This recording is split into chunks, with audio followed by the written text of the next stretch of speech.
¿Qué tal, amables televidentes? Estamos en una nueva edición de su programa Lente Comunitario. Estamos, como siempre, dándole espacio a los diferentes programas, a los diferentes candidatos para que muestren su plataforma política. Hoy tenemos la agradable visita del señor David Luna. David Luna, bienvenido. Liliana, muy buenos días para ti, muchas gracias por esta invitación, por supuesto para todos los televidentes y los suscriptores a este importante canal. Muchas gracias. Recordábamos a David Luna desde su visita como candidato a la alcaldía de Bogotá. ¿Qué ha sido de la vida de David Luna desde esas épocas? Bueno, yo comencé mi vida pública hace ya 20 años. Fui primero miembro de una junta de acción comunal, después fui edil de la localidad de Chapinero. En 2 oportunidades fui concejal de Bogotá, elegido por muchos de quienes reciben esta señal. Posteriormente fui congresista representando a la ciudad de Bogotá, candidato a la alcaldía. Me derrotaron en esa elección, sí. Y sin conocerme, pero lo más interesante, sin haber votado por él, el presidente Santos me nombró como su viceministro de Trabajo y después como su alto consejero presidencial para las regiones. ¿Y se ha hecho un trabajo arduo ahí? Sí, muy importante. En el tema del viceministerio logramos gran formalización laboral, protección de los derechos de los trabajadores. Como lo dice el presidente Santos, hemos luchado por revivir no solamente las horas extras, sino el pago de dominicales y nocturnos. Y desde la alta consejería para las regiones visité 32 departamentos, más de 400 municipios, y afortunadamente siempre logré transmitir varios mensajes en el sentido que yo era el oído del presidente de las regiones y la voz del gobierno en ellas. Ahí quiero hacer simplemente un paréntesis. En todas las regiones del país, en el Pacífico, en el centro, en el sur, me decía la gente: hombre, usted que es bogotano, y eso que me dicen cachaco en determinadas partes del país, recuerden a los bogotanos que acá todavía tenemos conflicto y que qué importante sería sentir su solidaridad, la de los bogotanos, para que este proceso de paz pueda salir adelante. Entonces, un poco en eso he estado. Hace 15 días tomé la decisión de renunciar a mi cargo, a salir a defender las banderas del presidente Santos. Estoy absolutamente convencido del proceso de paz, y si el tiempo nos lo permite, me gustaría desmitificar algunas de las afirmaciones que la oposición ha hecho, pero adicionalmente me gustaría contarles a los televidentes propuestas que van a beneficiar a Bogotá, porque con paz se hará más. Perfecto. Empecemos con las razones por las cuales dejó el gobierno. ¿Es cierto que salió del gobierno para seguir repartiendo mermelada? 2 cosas importantes con esa pregunta. Primero, la mermelada no es otra cosa que la inversión en las regiones. Yo voy a los municipios y todo el mundo me dice: David, dígale al presidente que gracias por la mermelada y que por favor nos mande más. Porque nunca en un municipio de 10.000, 15.000, 20.000 habitantes, que son menos de los que tiene, por ejemplo, este barrio, de donde estamos hoy grabando, habían recibido una calle pavimentada, o habían recibido un acueducto, o habían recibido un techo para la escuela. Así que ese tema de la mermelada no es nada distinto que la inversión regional. Santos ha multiplicado en 4 años por 3 la inversión que las regiones hizo el anterior gobierno en 8 años. A mí me gustaría explicarle un poquito a la gente qué son los cupos indicativos que los uribistas satanizan tanto como mermelada. Los cupos indicativos no son nada distinto a lo que el presidente Uribe creó. Es un cupo que tiene cada congresista para tener la posibilidad de realizar obras en su región. Ni la plata se queda con ni el congresista se queda con la plata, ni la plata se desaparece, la plata llega a cada región. ¿Por qué a través de un congresista? Porque el congresista es el representante de esa región. Vuelvo y repito, eso no los creó Santos, vienen desde el anterior gobierno, y fue en el anterior gobierno donde más fuerza tuvieron. Pero bueno, la política es esa dinámica, y un día están acá y otro día cambian, y yo ni siquiera me pongo a polemizar eso, simplemente explico.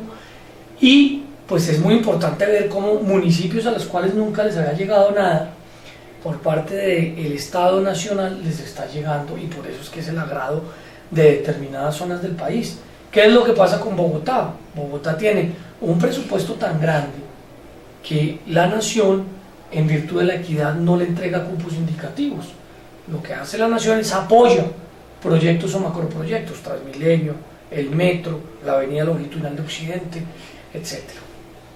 Bueno, hemos visto que varios personajes, tanto de la administración de Petro como de la administración del gobierno Santos, han dejado sus cargos para salir a explicarle a la gente este proyecto por la paz. Y también hemos visto que los uribistas satanizan mucho la unión de los progresistas y de la izquierda con la unidad nacional y los acusan de comer de esa mermelada. ¿Qué le podemos decir a la gente sobre eso? Es que Álvaro Uribe es una persona tremendamente hábil para transmitir, pero sobre todo para confundir. Álvaro Uribe le ha dicho al país que la alianza de Petro, una persona que fue guerrillero del M-19, con Santos, es igual al castrochavismo. Pero Álvaro Uribe olvida de aposta que en sus filas, que en su lista al Senado, que acaba de ser recientemente elegido, el señor Eber Bustamante. Eber Bustamante también fue comandante del M-19, fue compañero de Petro, fue compañero de Navarro, y también se desmovilizó y tuvo a bien, creo yo, entregar las armas y buscar el poder a través de los votos. O sea que el señor Uribe, para unas cosas, le parece que las alianzas con la izquierda o con los exmiembros del M-19 son nefastas, pero cuando se trata de defenderlas de él, simplemente pasa de agache. Entonces, a mí me parece que no hay nada distinto a decir lo siguiente. Con el alcalde Gustavo Petro tenemos distancias y lo demostramos así en el Congreso, lo demostramos así cuando fuimos candidatos ambos en la alcaldía, pero hay respeto, hay respeto. Hoy en día nos une un fin supremo, que es la paz, y a la paz se le está haciendo una apuesta totalmente diversa, donde hay distintos partidos, desde la ultraizquierda representada en la Marcha Patriótica, hasta la gran derecha representada en el Partido Conservador, y es que yo creo que debe ser un fin supremo en el cual estamos unidos. Entonces, doctor Uribe, no siga tratando de engañar a los ciudadanos, cuéntale a los ciudadanos que en sus filas, porque usted, creo yo, es un demócrata, también hay miembros del extinto M-19 que en ese momento entregaron las armas con un proceso de amnistía, ni siquiera con un proceso de verdad, justicia y reparación, amnistía. Y en ese sentido vale la pena conocer la historia para no dejarse meter los dedos en la boca y engañarse. Bueno, podemos seguir hablando de eso un poquito más adelante, pero sí lo que nosotros queremos conocer precisamente a través de su visita es las propuestas del presidente candidato Juan Manuel Santos, porque estos días han habido muchos contrapunteos en medios y cada vez que alguien propone algo, la facción contraria sale a desmentir.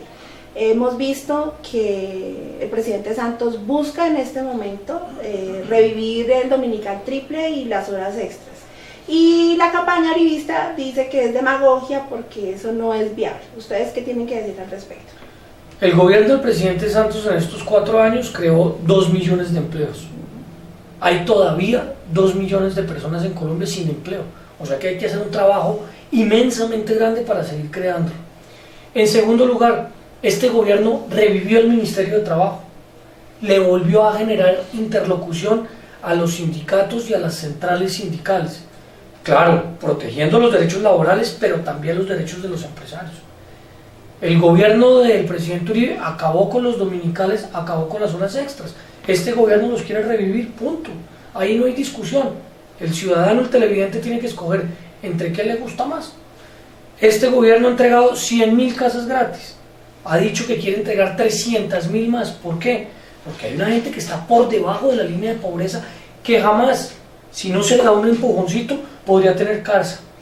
El gobierno, o mejor, la campaña del presidente Uribe y de Oscar Iván Zuluaga, dicen que ellos no están de acuerdo con esa propuesta. Está bien, usted puede elegir vivienda para los más pobres, gratuita, o en su defecto, vivienda con cuota inicial. Santos ha dicho además, hay 100.000 casas más para quien hoy paga arriendo. ¿Para qué? Para que ese pago de arriendo se pueda convertir en una cuota del pago y convertirse de esa manera en propietario. Este gobierno tomó la determinación de ponerle un salario mínimo a las madres comunitarias. Este gobierno tomó la determinación de decretar la gratuidad de la educación. este gobierno tomó la determinación de multiplicar por 3 el programa que apoya a los abuelitos que no pudieron pensionarse.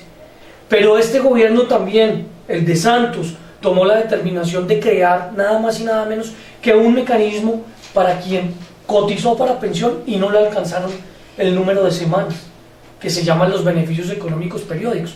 Esas son propuestas contundentes a las que se le quiere apostar. Específicamente hablando de paz, ya sabemos el discurso de los uribistas, que la paz es castrochavista, que nosotros nos vamos a volver como La Habana, que esto va a ser peor que Venezuela con Maduro. ¿Cómo se plantea el proyecto de paz? Porque para nosotros es claro que la firma del acuerdo de paz, que debe ser refrendado por los bogotanos, por los colombianos en las urnas, es solamente el inicio de la paz. ¿Cómo se ve la paz planteada para el presidente Santos? Arranco por el último punto que tú mencionas, Liliana. Todo lo que se acuerde en la paz va a tener que ser refrendado por los colombianos.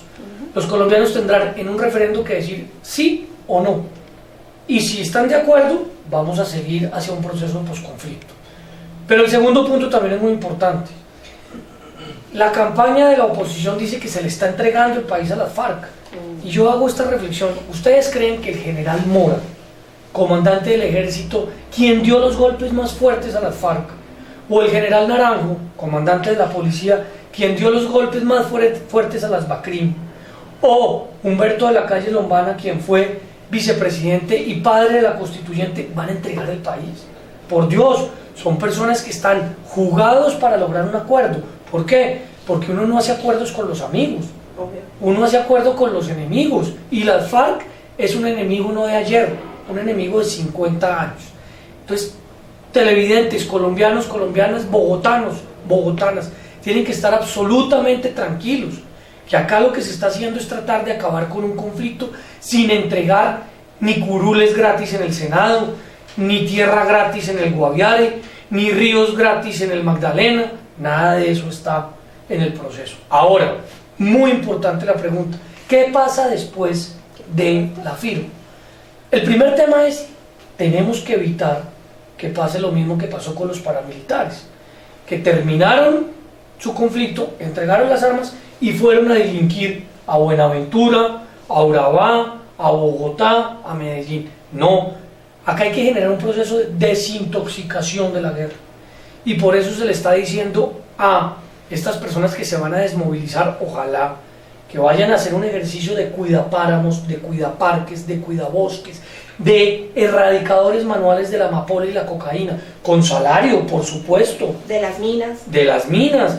¿Para qué? Para que tengan esa posibilidad.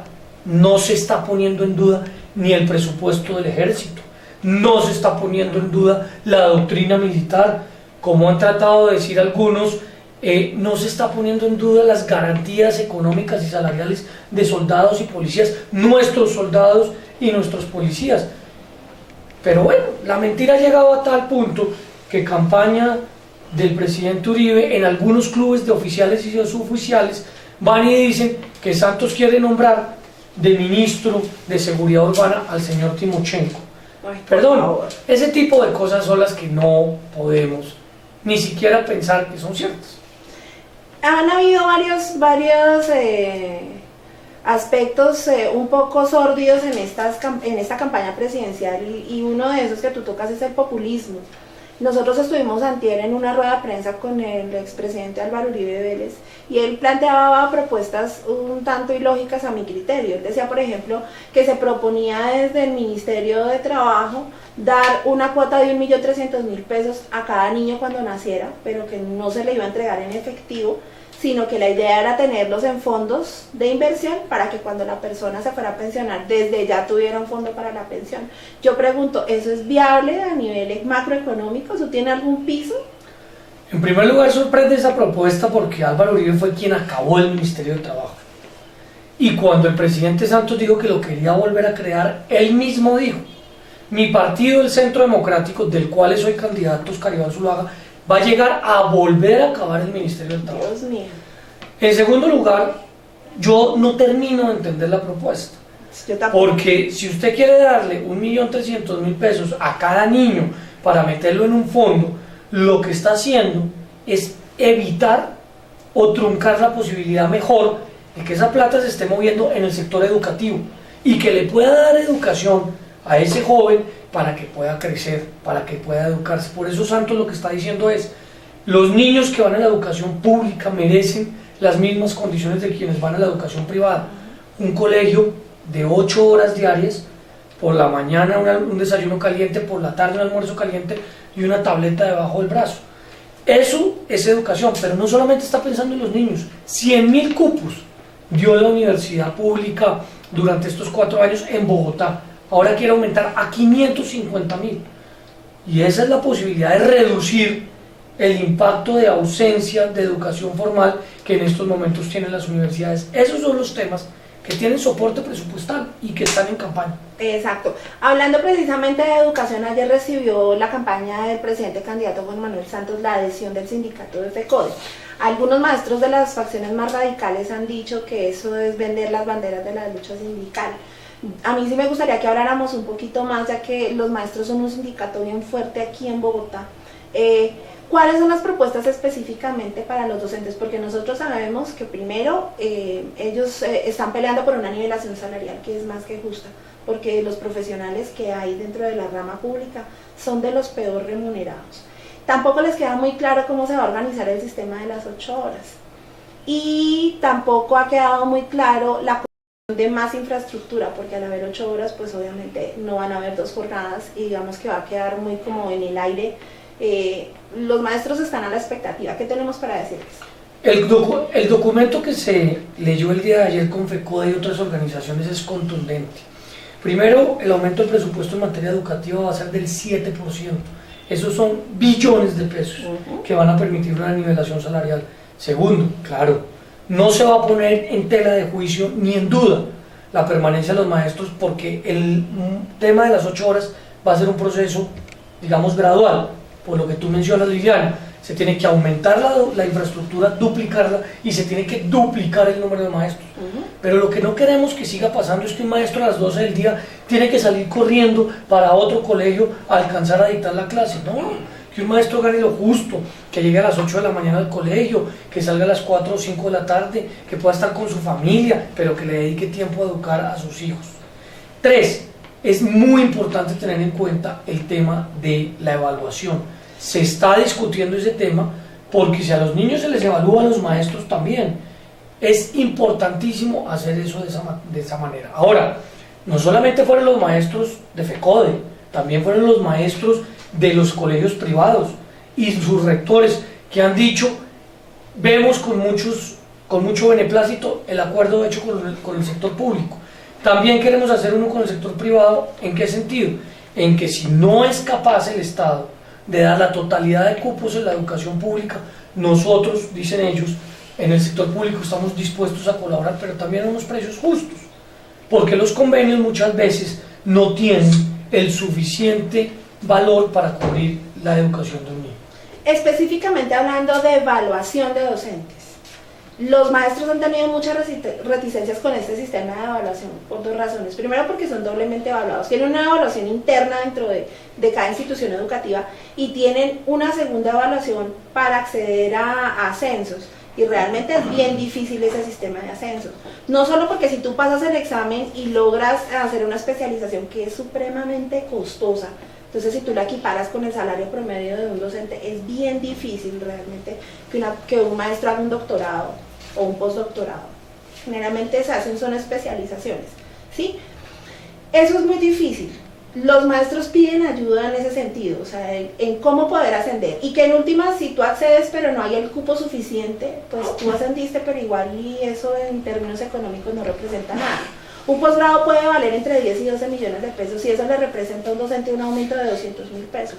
Lo primero que ha dicho el presidente Santos en este acuerdo fue: hay que hacer un esfuerzo grande para que los maestros puedan acceder a educación formal desde el punto de vista de especialización y maestrías financiados por el Estado. A ver, si tenemos becas, si tenemos orgullos entre los alumnos, lo propio debemos tener entre los maestros. Claro.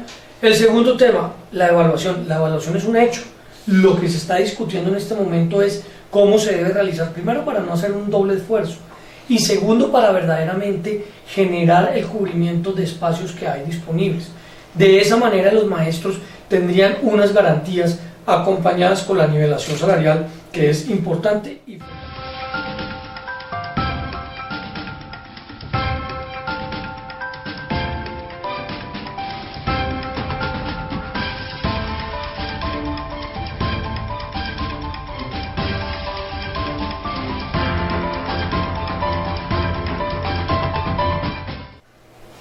Gracias por seguir con nosotros en Lente Comunitario. Estamos con la agradable visita de David Luna, hasta hace poco parte del gobierno Santos, pero activo con la campaña del presidente candidato. Muy activo, Liliana. Bien, estábamos hablando de las propuestas del presidente candidato, pero no podemos dejar de lado todo lo que ha sucedido estos días en medios, y es que a mí sí me parece importante que nosotros hagamos un análisis de lo que pasa en redes sociales, de lo que está pasando en las noticias. Empecemos hablando por la denuncia del expresidente Álvaro Uribe, diciendo que hay ya un montaje en la registraduría para hacer ganar al presidente candidato Santos, que fue desmentido por el noticiero RCN, por la cadena RCN. A mí me sorprende mucho que el presidente Uribe tenga licencia para decir mentiras y que no le pase absolutamente nada. Dijo que el presidente Santos había recibido 12 millones de dólares, después dijo que no, que eran 2 millones de dólares por parte de los narcotraficantes para pagar las deudas de la campaña anterior, de la cual él formaba parte. Sí. Y no llevó ninguna prueba ni a la fiscalía ni a la procuraduría. Allá fue a embolarse los zapatos. Le faltó solamente la señora de las naranjas que grita como una loca para que lo acompañara. Y ahora Uribe dice que le van a robar las elecciones. Pero curioso que haya dicho esto también antes de la primera vuelta, cuando las ganó. Entonces, yo creo que Álvaro Uribe debería tratar de tranquilizarse un poco más, hacer una política más digna y sobre todo basarla en las propuestas. Yo creo que hay uribismo en el país, hay gente que lo quiere, que lo aprecia, yo respeto a esas personas, yo tengo grandes distancias con él, porque cuando yo fui congresista, él era presidente. Y me puedo dar el lujo de decir que fueron muy pocos los proyectos que le apoyé. ¿Por qué? Porque no me gustaban los que él presentaba. Por ejemplo, uno que voté en contra, donde le quitó 5 billones de pesos a Bogotá. 5 billones de pesos. Con esa platica hubiéramos podido hacer el metro, y se los quitó simplemente porque quería tapar un hueco fiscal. Esos son el tipo de cosas que hay que discutir con el presidente Uribe. Yo creo que es importante que él diga, si tiene pruebas, ¿por qué se van a tumbar las elecciones el domingo? Porque ya salió un periodista de RCN a decir que eso no era cierto. Entonces, este tipo de cosas hacen daño, y yo creo que el presidente Santos ha estado muy tranquilo y dedicado a sus propuestas y a sus viajes y a recorrer el país y recordar a la gente lo importante que ha sido su gobierno, pero sobre todo lo importante que puede llegar a ser para Colombia la paz.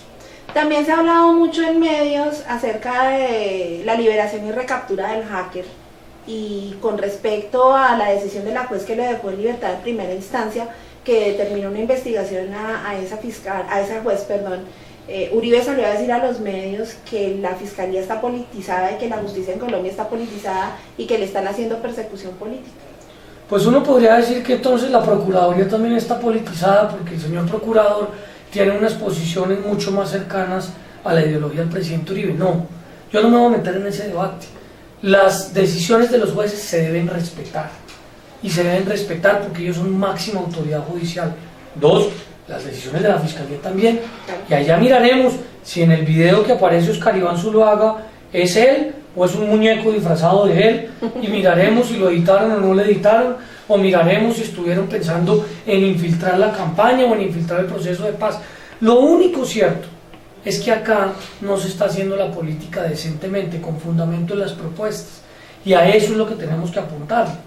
Este tema de la guerra sucia, por ejemplo, de decirle a los soldados y a los policías que si Santos gana, les van a bajar el salario, les van a quitar los beneficios pensionales, eso no es cierto. Mirándolos a los ojos, señores policías, señores soldados, señores militares, hombres y honores de mi patria, sus familias, eso no es cierto. No se está negociando la doctrina militar, pero eso es lo que salen diciendo en todas partes, y por esa razón es importante aclararlo el día de hoy. Se ha dicho por parte de la campaña uribista que solamente es posible alcanzar la paz por medio de la guerra derrotando al enemigo. Nosotros hemos visto que el país lleva más de 50 años sumergido en una guerra que fue bipartidista, que luego involucró otro tipo de actores armados en el conflicto. El gobierno de Uribe ha negado que hay conflicto interno, ha negado que hay subversión, ellos hablan es de delincuencia interna. Yo creo sinceramente que negar eso es negar el origen del conflicto y negar el origen de la guerra. ¿Es mejor apostarle a la guerra para hacer la paz o la paz negociada? En primer lugar, si ha habido 3 conflictos en el mundo que se han acabado a propósito de la rendición militar, no ha habido más. 2 de ellos, la Primera Guerra Mundial y la Segunda Guerra Mundial. El último con bomba atómica de por medio.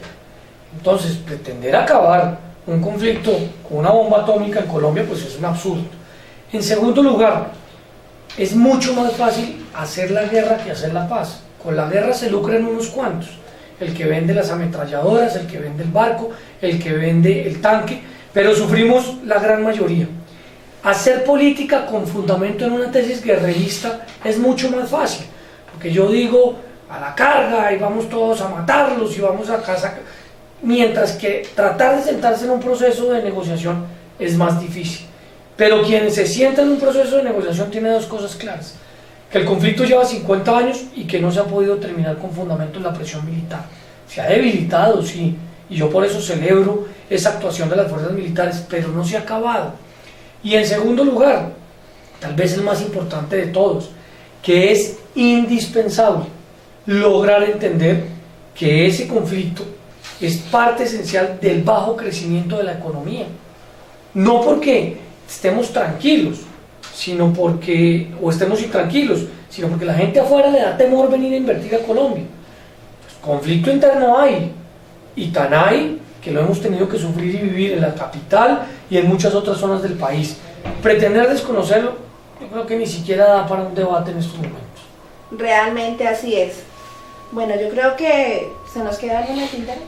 No, agradecer mucho, hacer un reconocimiento muy valioso a los medios comunitarios, radio y televisión, recordar que el presidente Santos siempre ha sido un defensor de estos medios, pese a los pulpos que llegan de las comunicaciones internacionales, y que ojalá cada día puedan crecer más, porque es un periodismo independiente que tiene la facilidad de expresar sin ningún tipo de presión sus posiciones.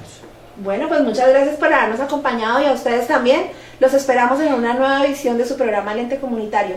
No olvide que lo que pasa en nuestra localidad y en nuestra ciudad, usted lo analiza mejor si lo mira a través de nuestro lente comunitario. Hasta la próxima.